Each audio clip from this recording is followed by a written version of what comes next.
अगर आप इस चैनल से बराह रास्त मुस्तफीद होना चाहते हैं, आप चाहते हैं हमारी ब्रेकिंग न्यूज खबरें और प्रोग्राम्स आप तक पहुंचते रहें, तो ये बेल आइकॉन को प्रेस करें और सब्सक्राइब का बटन दबा लें ताकि अनइंटरप्टेड आपको खरा सच और खरा सच की जितनी भी लेटेस्ट न्यूज होंगी, अपडेट्स होंगी, वो मिलती रहेंगी। अस्सलाम वालेकुम और बहुत ही मुबारक दिन है। मैं समझता हूँ कि उन लोगों के लिए जो हिंदुस्तान और पाकिस्तान के दरमियान अमन चाहते हैं और चाहते थे, और दुख का दिन है उन लोगों के लिए जो हर वक्त हालत जंग में रहते हैं।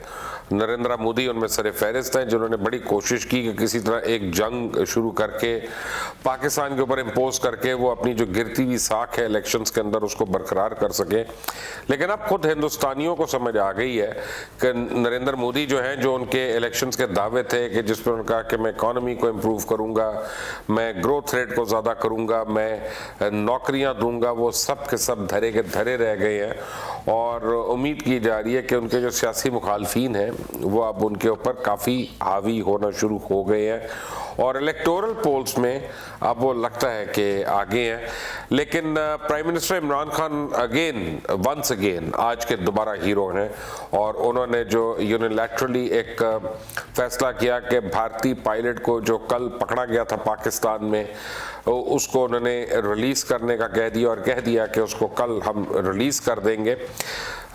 मैं उस हक में नहीं था इनिशियली, लेकिन जब वजीर आजम ने हमारे फैसला कर लिया और मुश्तरका पार्लियामेंट में आके वो एक चीज़ हो गई और आ गई, तो फिर हम सब के लिए काबिल कबूल है, हम उसको कबूल करते हैं। इमरान खान की ये वैसे पुरानी आदत है और जो लोग इमरान को जानते हैं पहले का, उनको पता है कि मैं क्या बात कर रहा हूँ। कि याद करें आप मैच जिसमें इमरान खान टीम के कप्तान थे, वकार यूनुस ने गेंद की और श्रीकांत जो थे LBW हो गए। श्रीकांत ने रोना शुरू कर दिया, उन्होंने कहा नहीं मेरा तो बैट एंड पैड हुआ है। तो इमरान खान ने कहा कि वापस आ जाओ यार, एक और बारी ले ले, कोई बात नहीं।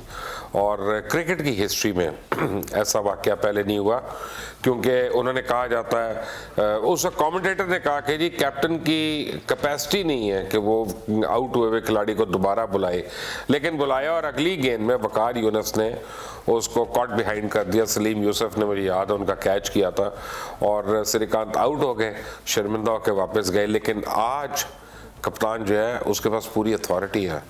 22 करोड़ अवाम ने उसको वो स्टैंप लगा के दी हुई है, मोहर लगा के दी हुई है कि वो फैसला कर सकता है। और आज उन्होंने फैसला किया कि अभिनाथ को उन्होंने छोड़ना है। हम सब इसको लब्बैक कहते हैं और हम चाहते हैं कि इंडिया ये समझे कि हमने दोस्ती का हाथ उनकी तरफ बढ़ाया है, कमजोरी का नहीं। और ये भी उम्मीद करते हैं कि इंडिया जो है वो भी एक हाथ आगे बढ़ाएगा और दोस्ती का। और वो क्या करेगा कि कर्नल हबीब को जो उसने गैर कानूनी तौर पे नेपाल से अगवा करवाया था और अगवा करके इंडिया ले गए थे, उनको भी कल वो यूनिलैटरली बगैर किसी वजह के और बगैर किसी यानी रैंसम और डिमांड के उनको वो छोड़ देगा। और इस वक्त कर्नल हबीब भी अपनी फैमिली के साथ आके मिल सकेंगे। ये जो पायलट थे इंडिया के, ये तो पाकिस्तानियों की और उनकी हॉस्पिटैलिटी की और उनकी फ़ौज की तारीफ़ कर रहे हैं, रवैयों की।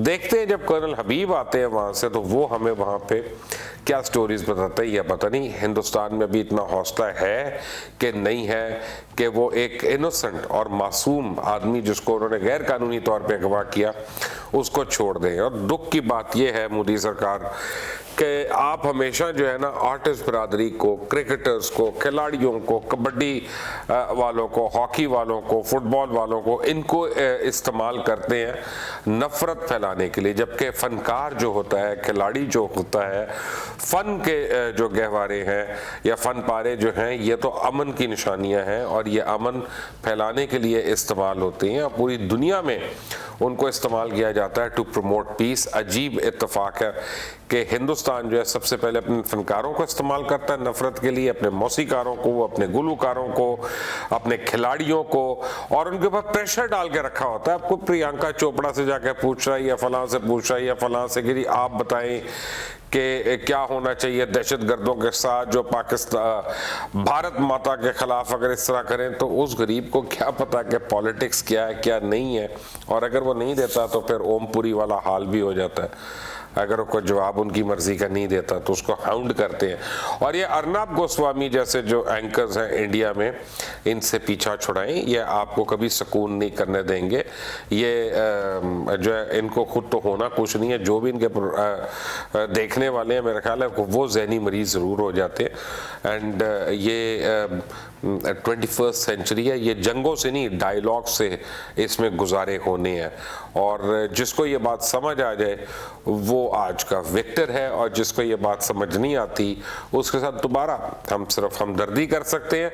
और एक बात चलते चलते फवाद चौधरी साहब, जंग अब कोई चांस नहीं है, जहाँ पे भी हैं प्लीज़ बाहर निकल आए, दोबारा जरा देखें तो सही आपको कैसे हैं, किस हाल में है।